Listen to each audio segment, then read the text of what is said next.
Hello दोस्तों, स्वागत है आप सभी का हमारे चैनल कृति की स्टोरीज में।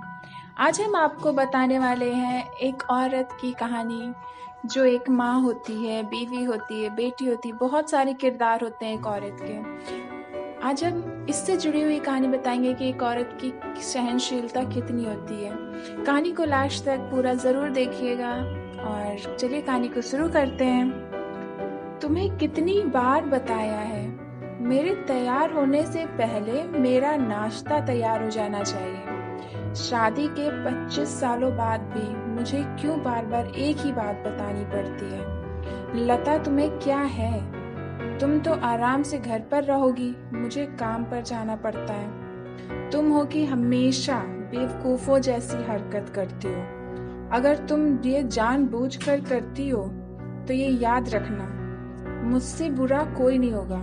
आज भी प्रशांत का पारा चढ़ा हुआ था।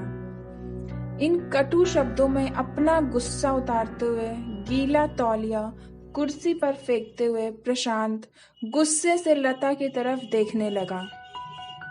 लता के लिए प्रशांत का यह बेवजह का गुस्सा कोई नई बात नहीं थी। वह महीने में 3-4 बार ऐसे ही लता पर बरस पड़ता था। पहले पहले लता उसका विरोध किया करती थी, लेकिन जब कई सालों तक प्रशांत में कोई बदलाव नहीं दिखा तो लता ने खुद को ही बदल दिया। अब प्रशांत के भी कुछ भी कहने से लता को कोई फर्क नहीं पड़ता था।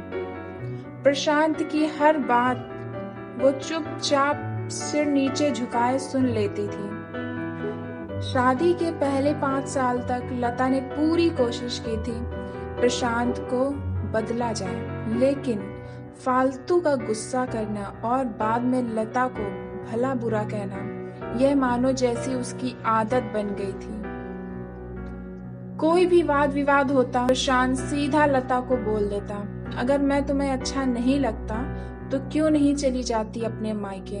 क्यों रहती हो मेरे साथ?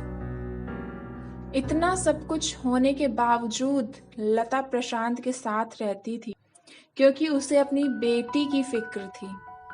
और वह जाती भी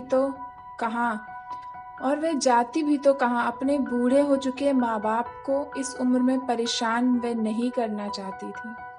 समाज और लोग क्या कहेंगे, यह भी तो उसे देखना था।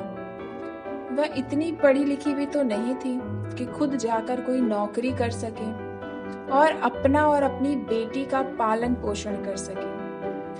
लता को जब अपनी फिक्र नहीं थी, उसको फिक्र थी तो बस अपनी शादी लायक हो रही बेटी की। लता नहीं चाहती थी कि पति पत्नी के झगड़े की वजह से काव्या डिस्टर्ब हो। काव्या की पढ़ाई पूरी हो चुकी थी, उसके लिए अब शादी के रिश्ते आने लगे थे। कई रिश्तों को काव्या ठुकरा चुकी थी। 2-3 महीनों बाद एक अच्छा रिश्ता आया। रिश्तेदारों और पहचान के लोगों ने भी लड़के के बहुत गुणगान किए थे।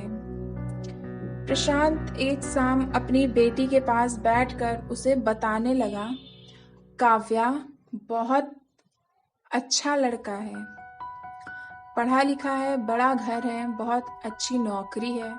ऐसे रिश्ते बार बार नहीं आते बेटा, इस बार मना मत करना। काव्या अपने पिताजी से ज्यादा बात नहीं करती थी, शायद डरती थी या शायद नफरत करती थी, लेकिन आज वो अपनी पूरी हिम्मत इकट्ठा कर बोली, मुझे अभी शादी नहीं करनी है पापा, मैं नौकरी करना चाहती हूँ, खुद अपने पैरों पर खड़ी होना चाहती हूँ। हाँ तो उसमें क्या बड़ी बात है, मैंने लड़के से बात की है, वह तुम्हें किसी बात के लिए नहीं रोकेगा। तुम शादी के बाद भी नौकरी कर सकती हो, वह तुम्हें नौकरी के लिए परमिशन दे देगा। प्रशांत बोला, मेरा नौकरी करना या ना करना उसकी परमिशन पर क्यों डिपेंड रहेगा पापा? काव्या ने पूछा। मैं कर रहा हूं ना, तुम्हें किसी भी चीज की कमी नहीं होगी। मैं कह रहा हूं ना, तुम्हें किसी भी चीज की कमी नहीं होगी। वहां ऐसे रिश्ते बार बार नहीं आते, इसे खुश रहेगी, बहुत खुश रहेगी तू वहां पे। प्रशांत बोला, पापा क्या मैं उतनी ही खुश रहूंगी जितनी मम्मी इस घर में खुश हैं? काव्या ने तंज कसते हुए कहा। आज तुम्हारी जबान कुछ ज्यादा नहीं चल रही? प्रशांत गुस्से से आंखें बड़ी करते हुए बोला। पापा, मुझे शादी ही नहीं करनी है, क्योंकि शादी के बाद अगर वह लड़का आपके जैसा निकला तो मैं क्या करूं? मुझे आपके जैसा जीवन साथी नहीं चाहिए, जो बिना बात के मुझ पर हमेशा चिल्लाए।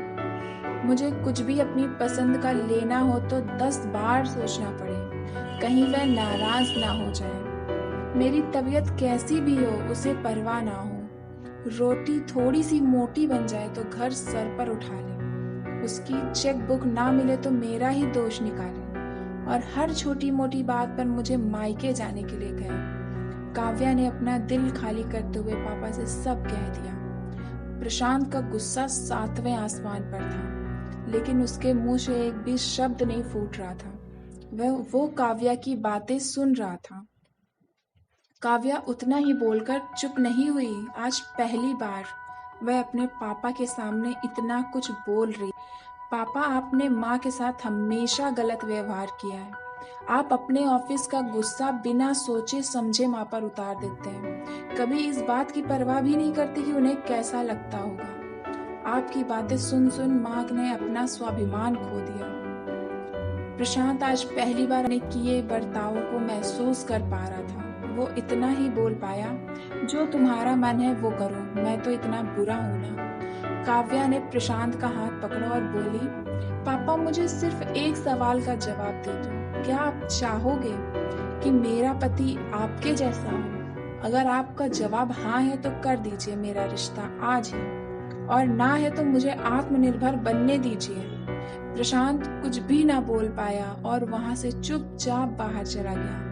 आज उसे लता के सामने जाने में शर्म आ रही थी। चलते चलते उसकी आंखों से आंसू बह रहे थे। प्रशांत ने आज से अपने आप को बदलने का निश्चय किया। अगले दिन से लता ने अपने पति में काफी बदलाव देखा। वह सोचने लगी, जो हिम्मत काव्या ने दिखाई, वह हिम्मत अगर मैं पहले ही दिखा देती तो शायद आज परिस्थिति कुछ और होती। अब काव्या पढ़ लिख कर अच्छी नौकरी करने लगी थी, और 3 साल बाद उसके लिए एक अच्छा रिश्ता आया। और उसकी विदाई पर प्रशांत बोला, बेटा, तू हमेशा खुश रहेगी, क्योंकि तेरा पति तेरे बाप जैसा नहीं है। प्रशांत की यह बात सुनकर लता और काव्या की आंखों से आंसू बहने लगे। दोस्तों, हमारे समाज में औरतों को भले ही देवी का दर्जा दिया जाता है, लेकिन वह स्वतंत्रता नहीं दी जाती जो उन्हें देनी चाहिए। उन्हें बचपन से ही सिखाया जाता है कि वह पराया धन है। स्कूल जाने में देर हो जाए तो पिटाई मिलती है। मोबाइल पर बातें करते हुए दिख जाए या खिड़की से झांकते हुए दिख जाए तो शक किया जाता है। माँ बाप का घर तुम्हारा नहीं है, पति का घर ही तुम्हारा घर है। जीवन भर यह बातें बता बता कर उन्हें ससुराल भेज दिया जाता है, और एक दिन किसी छोटे मोटे झगड़े में ससुराल वालों से उन्हें सुनना पड़ता है कि इस घर को छोड़ दो और मायके चली जाओ। अब आप ही बताओ दोस्तों, ऐसी स्त्रियों का सच्चा घर कौन सा है? आखिरकार वह किस घर को अपना के हैं? यहीं पर यह कहानी समाप्त होती है। और अगर आपको कहानी अच्छी लगी है तो प्लीज़ लाइक और शेयर कीजिए और चैनल को सब्सक्राइब कीजिए। फिर मिलेंगे आपसे नए वीडियो में, तब तक के लिए धन्यवाद।